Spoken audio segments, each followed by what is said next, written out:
All right. Let's talk about 10.1, the language of hypothesis testing. So we're moving forward into the last unit of material, and this entire last unit, chapters 10, 11, 12, and 13, it's all about hypothesis testing. So there's some good news and some bad news. The bad news is that this is going to start to feel very repetitive. The good news, actually, there are a couple pieces of good news. The first piece of good news is that, in my opinion, this is the funnest part of the course. I think that this is some of the most interesting stuff. It's definitely some of the most useful stuff in terms of being able to draw conclusions based on sample information, which is really what we've been driving at all semester long. But the other piece of good news is that because the information is so repetitive, you're going to get really, really good at hypothesis testing. It's going to get to the point that it's just second nature to you. And honestly, this tends to be the test that students do the best on out of all three tests. I'm telling that to you now because at first it will be a little bit confusing, right? So at first glance, you're maybe not going to understand everything that I'm saying, but I promise you that by the end of the unit, you're gonna be able to do this stuff in your sleep, okay? In the meanwhile, I am going to try my best to explain very clearly how hypothesis testing works. In 10.2, 10.3, and 10.4, we're going to talk about hypothesis testing for the mean, proportion, and standard deviation, okay? In 10.1, we're just talking about hypothesis testing in general. And we're just kind of giving you a general kind of overview of some of the language that we use when we're performing hypothesis tests in statistics and when doing statistical analysis. Sorry about that. Okay, so hypothesis tests. So a hypothesis in statistics is a statement regarding a characteristic of one or more populations. The null hypothesis is denoted with an H sub 0. I sometimes call this H naught or H null. I'll try to call it H null so that you remember it's the null hypothesis. But H null is a statement to be tested. It's a statement that the value of a population parameter is equal to some claimed value. So, and generally, it's a statement that indicates no change, no effect, or whatever. It's the null hypothesis is sort of the status quo. It's what we assume to be true until we have evidence to indicate otherwise. Okay, so if you were testing a medication or something to see if it's effective at treating high blood pressure or something like that, then the null hypothesis would be that the medication does nothing. It has no effect. It doesn't help high blood pressure, right? So that's the null hypothesis. The alternative hypothesis, sometimes we use H1 and sometimes we use HA to represent the alternative hypothesis. I think your book uses H1. I kind of prefer HA, but I'm trying to stay consistent with what the book does. So we use H1. So the alternative hypothesis is usually a statement that we're trying to find evidence to support. Okay, so again, using the blood pressure medication example, the alternative hypothesis is, obviously if you're the researcher, you want to show that your medication has an effect. You want to show that your medication is good for treating high blood pressure, right? So the alternative hypothesis, so the null hypothesis would be the medication does nothing. The alternative hypothesis would be the medication improves high blood pressure, right? So H1 is a statement that the value of a parameter is different than what the null hypothesis says it is. It's a statement that indicates change, effect, right, and so forth. Okay. Now, hypothesis testing is a procedure based on sample, evidence, and probability used to test statements regarding a characteristic of one or more populations. In chapter 10, we're going to talk about one population. In chapter 11, we'll talk about 2 populations, and then in chapters 12 and 13, we'll talk about more than 2 populations. But for this chapter, we're just going to be talking about 1 parameter at a time. There are 3 basic types of hypothesis testing that we can perform. The first one is called the two-tailed test. The second one is a left-tailed test, and the third one is a right-tailed test. In all 3 cases, the null hypothesis is going to be that your parameter equals some original value, right? The difference between them is in the alternative hypothesis, okay? So for a two-tailed test, the alternative hypothesis is that the parameter does not equal the value that was stated in the null. For a left-tailed test, the alternative is that the parameter is less than the value stated in the null. And for a right-tailed test, the alternative is that the parameter is greater than the value stated in the null. Okay?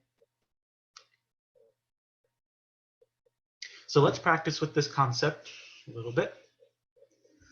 All right, so the first example says, determine the null and alternative hypothesis, state whether the test is two-tailed, left-tailed, or right-tailed. So looking at part A, it says the Medco pharmaceutical company has just developed a new antibiotic for children. 2% of children taking competing antibiotics experience headaches as a side effect. A researcher for the Drug and Food Administration wishes to know if the percentage of children taking the new antibiotic who experience headaches as a side effect is more than 2%.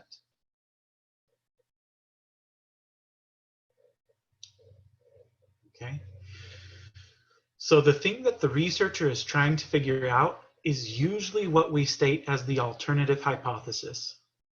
Okay, because again, the alternative hypothesis is the statement that we're trying to build up evidence to support. In this case, the researcher wants to know if the percentage of children taking the new antibiotic who experience headaches as a side effect is more than 2%. Now, if we're talking about percentages, then we're not talking about an average, we're not talking about a standard deviation, we're talking about a proportion, right? So the parameter in question here is the proportion.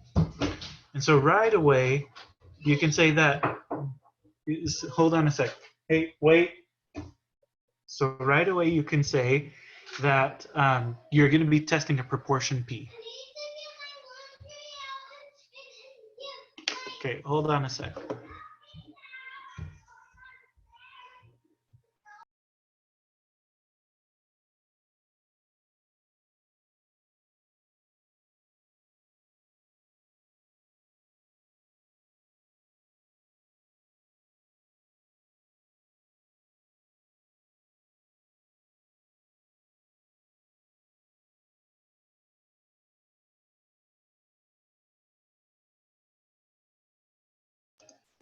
Okay, sorry. All right. So we know that we're testing a proportion. And we know that what the researcher is interested in testing is whether or not that proportion is more than 2%. So the alternative hypothesis is that P is greater than 2%. That, believe it or not, that tells us automatically what the null hypothesis is. If the alternative hypothesis is that P is greater than 2%, then the null hypothesis is that P equals 2%, right? The null hypothesis is always a statement of equality. So it's always going to be your parameter equals some value, and these values have to match, okay? So that's what the null and alternative hypothesis would look like for this scenario. And so it says state whether the test is two-tailed, left-tailed, or right-tailed. Well, for that, you look at the alternative hypothesis and you look at the inequality. If it's a not equals, then it's a two-tailed test. If it's a greater than, then it's a right-tailed test. So whichever way the inequality is pointing. Yeah, in this case, we've got a right-tailed test. Okay. So now that you've seen that example, see if you can take a look at part B. Before you do, before you try it out on your own, let me just say, in this example, you're not going to be testing a proportion. So the symbol that you use right here should not be P. Okay? So go ahead and read through it. See if you can answer the question on your own.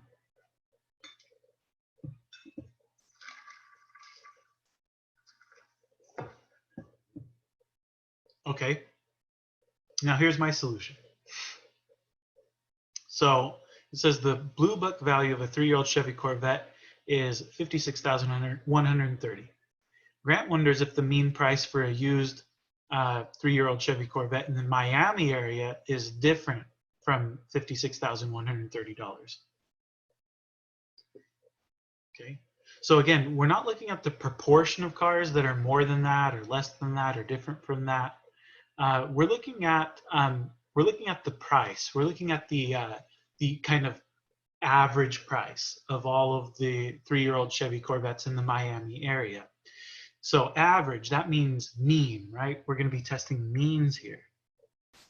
So right away, I can set up this, right? So the symbol I should have here is not P, it should be mu, right? We're testing means. We want to know, Grant wants to know if the price is different in the Miami area. He doesn't really care if it's greater than or less than, he just wants to know if it's different.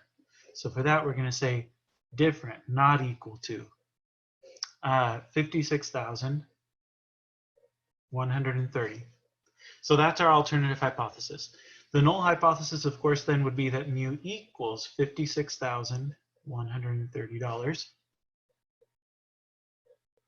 Okay, because again, the null hypothesis is always an equal sign. It's always an equal sign, and this number always has to match that number. And the symbols also have to match, of course. Okay, this one is a two-tailed test.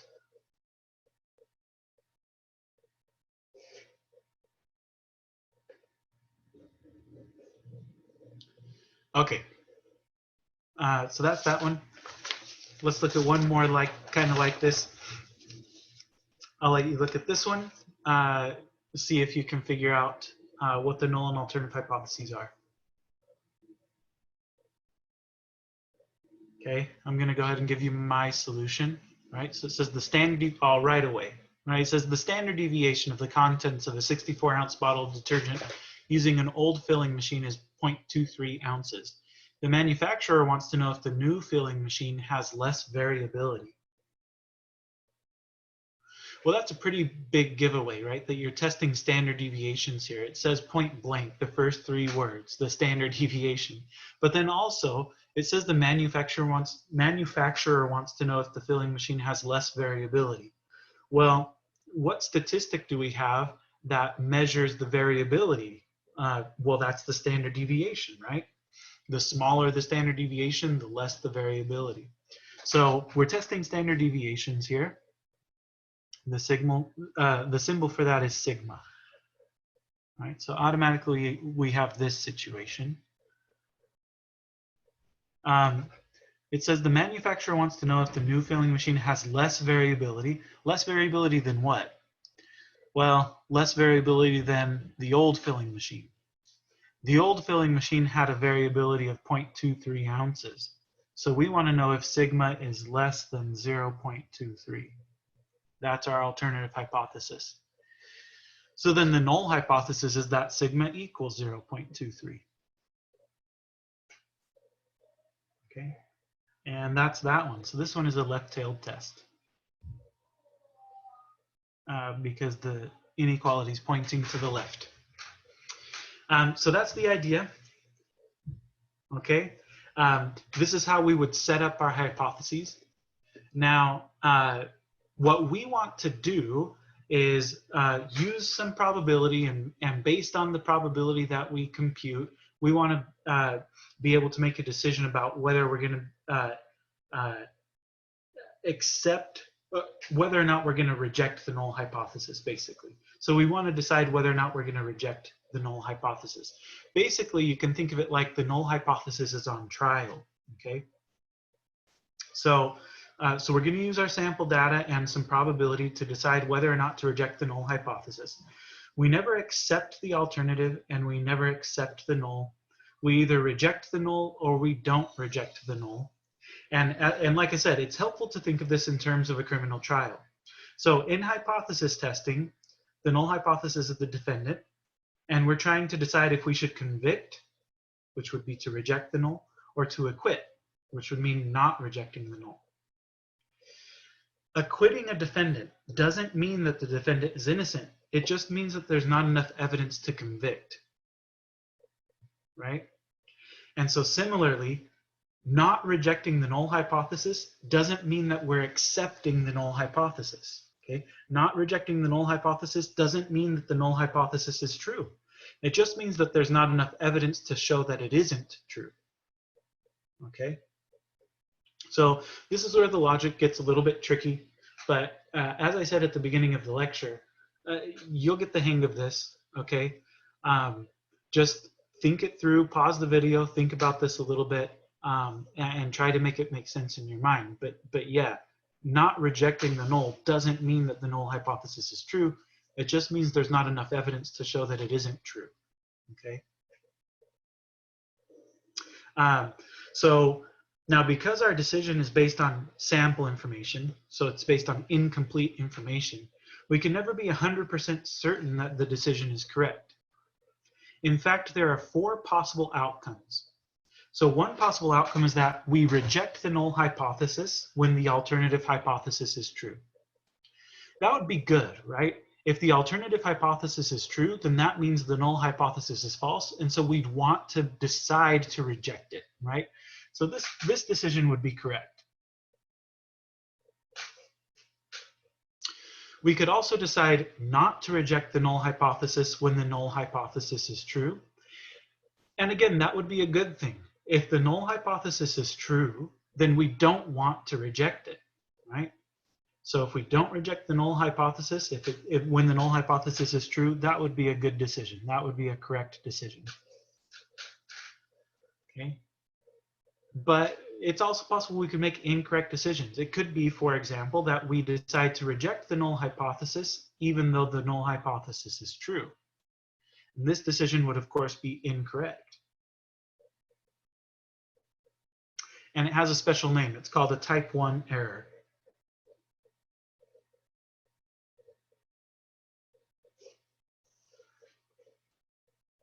Okay.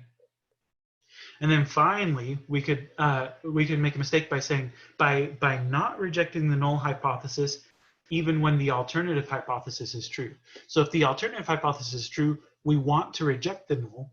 But if we decide not to reject the null, then we've made a bad choice. We've made an incorrect decision. This also has a special name. It's called a type 2 error. Surprise, surprise. This is called a type 2 error. Okay, so those are the 4 possible outcomes. And again, we don't know whether we're making a correct decision or an incorrect decision.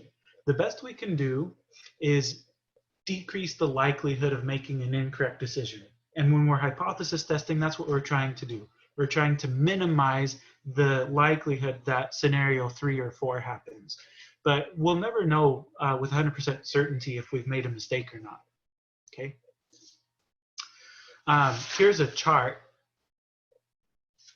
that summarizes what we said on the previous page, right? So, so if the null hypothesis is true and you don't reject it, then you've made a correct decision. However, if the null hypothesis is true and you do reject it, then you've made a bad decision. That's called a type 1 error. On the other hand, if the alternative hypothesis is true, but you don't reject the null, that's a bad decision. That's a type 2 error.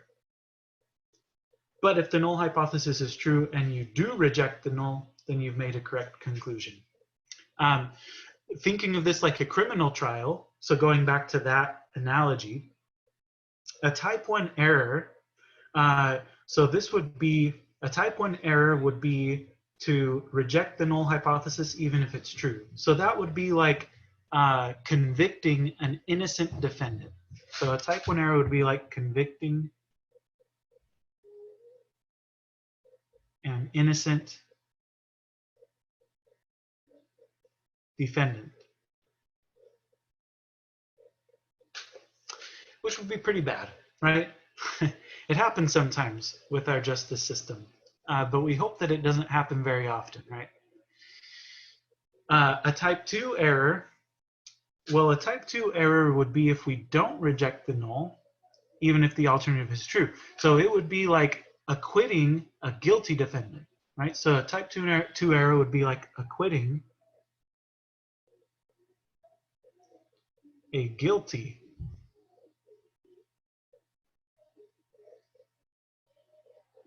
defendant. Okay?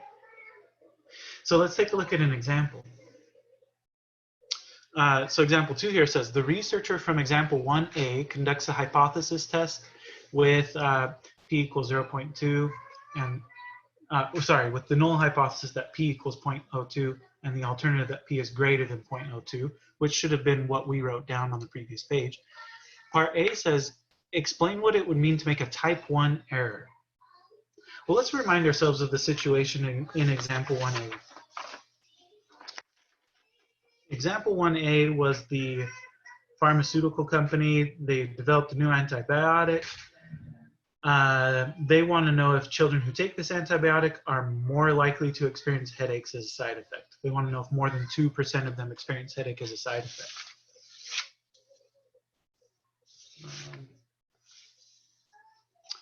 So if we were to make a type 1 error on that, that would mean that we would have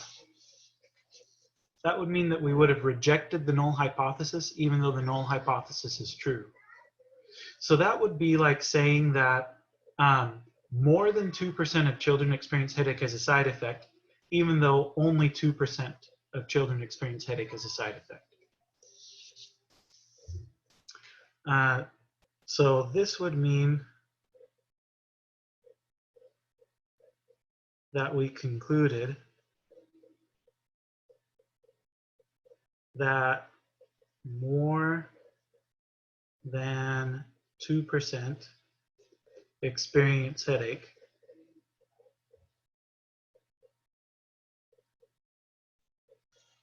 even though only 2% do. Okay? So that would be a type 1 error. Part B asks us to explain what it would mean to make a type 2 error. Well, so a type 2 error would be not rejecting the null hypothesis when the alternative is true.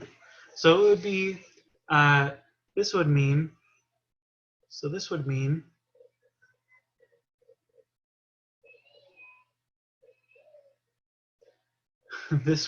it should say up here, but this would mean that we concluded that only 2% of people, or of children, whatever, experience headache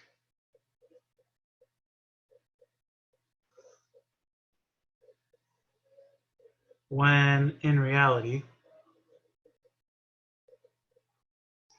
only 2%, or more than 2%, when in reality more than 2%. More than 2% do. Okay, so that's what it would mean to make a type 2 error in that scenario. Okay, again, I know that this is confusing at first. Okay, just take a deep breath, grab yourself a bowl of ice cream and a comfy armchair and think about it. Try to make it make sense in your mind, right? You might have to re-watch the lecture or whatever. Maybe come back to this later on after you've done some hypothesis testing, like at the end of the chapter. Come back to this section and see if you understand it a little better when you come back to it again. Okay, so this type 1 error thing is something that we've actually seen before. We just didn't call it a type 1 error in the past. But the probability of making a type 1 error is called the level of significance, and it's denoted by alpha. And yes, this is the same alpha from confidence intervals in chapter 9. Okay. So another way to think about alpha, or the level of significance, is that it's the probability of making a type 1 error. Right? It's in some sense, it's the probability that we make a wrong decision in a hypothesis test. So if you want to be 90% confident that you're making the right decision, then alpha, your level of significance, needs to be 0.10, right? If you want to be 95% confident, confident, then alpha needs to be 0.05, right? So these are those common values of alpha that we've seen in the past. Now, alpha is chosen by the researcher before the whole research process is even started. And alpha is chosen based on the severity of the consequences of making a type 1 error, right? So in a criminal trial, for example, we don't want to convict a lot of innocent defendants. So we would want alpha to be really small, right? So the question is, why don't we always just choose alpha to be 0.01? Why do we sometimes let it be 0.05 or 0.10? And the answer to that is because reducing the probability of making a type 1 error increases the probability of a type 2 error, unfortunately. They're not exactly inverses, but they are kind of related in that way. So to ensure that innocent defendants are not convicted, juries are instructed to convict only if the evidence against the defendant leaves no room for reasonable doubt. Consequently, a lot of guilty defendants are acquitted. In other words, we choose alpha to be as large as we're comfortable with, right? So alpha, we want to keep it small, but on the other hand, we can't keep it too small because then that's going to make the probability of committing a type 2 error be really large. And so we choose alpha to be as large as we're comfortable with. Okay. You might have a couple problems in the homework that ask you to choose alpha, but for the most part, alpha is going to be given to you as a statistician. Okay, now in this section, we're not going to talk about how we come to the decision of whether or not to reject the null hypothesis, okay? We'll talk about that starting in the next section. But once we do make a decision about whether or not to reject the null hypothesis, we're going to state a conclusion. And the conclusion, we should state the conclusion as a complete sentence that addresses the original claim. You may have heard horror stories from your friends about how in statistics you have to write paragraphs and paragraphs and all of this writing. And this is usually what they're talking about is the conclusion. But here's the thing, the conclusion is just one sentence. Okay, it's not a whole paragraph, it's just one sentence. It's really not that much writing. But the sentence that you write needs to address the original claim. And in fact, I'm going to give you a formula that I want you to stick to when you're writing your conclusions. Okay, so here's the formula. If the decision that you make is to reject the null hypothesis, then your conclusion should say something like this. At the alpha equals blank level of significance, this number would be given to you in the problem, right? So at the alpha equals blank level of significance, the evidence indicates that, and then you restate the alternative hypothesis in words. Okay, so that's what you would say if you decide to reject the null. If you decide not to reject the null, then you would say almost the same thing.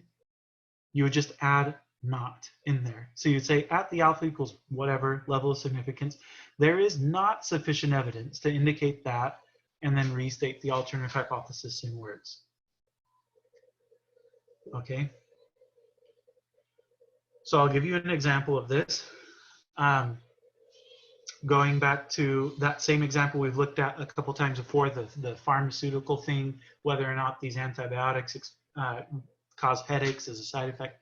So part A says, the null hypothesis is rejected. State the conclusion. So if we decide to reject the null hypothesis, then we're going to say something like this. At the alpha equals whatever. I don't know if we were given an alpha in this case, so I'm just going to leave it blank. But at the alpha equals whatever level of significance,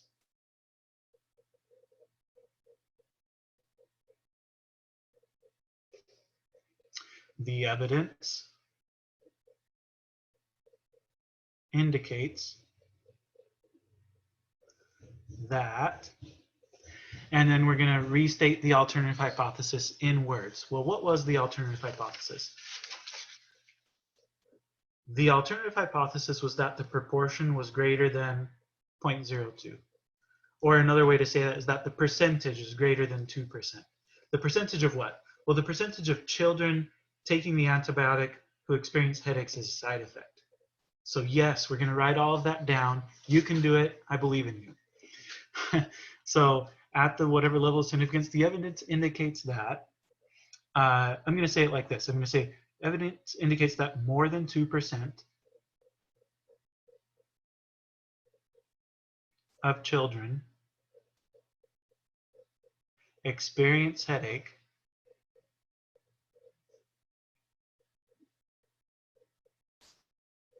as a side effect of the new antibiotic. Okay. And that's that, right? So that's what the conclusion would look like if you decide to reject the null hypothesis. Part B asks us to state the conclusion if we decide not to reject the null hypothesis. So if we decide not to reject the null hypothesis, then we would say something like this. At the alpha equals blank level of significance,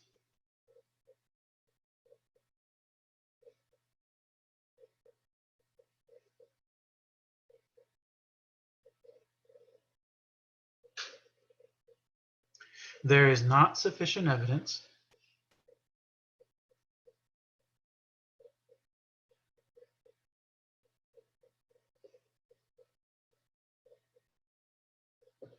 to indicate that,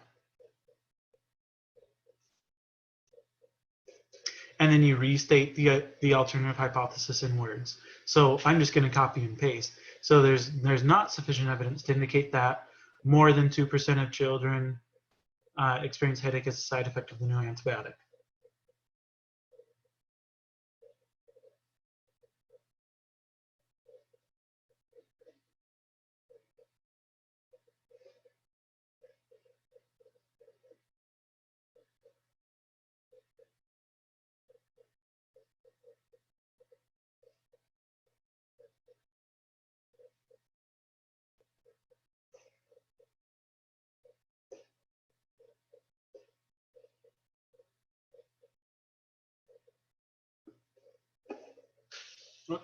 Okay. So that's that. And that will do it for 10.1.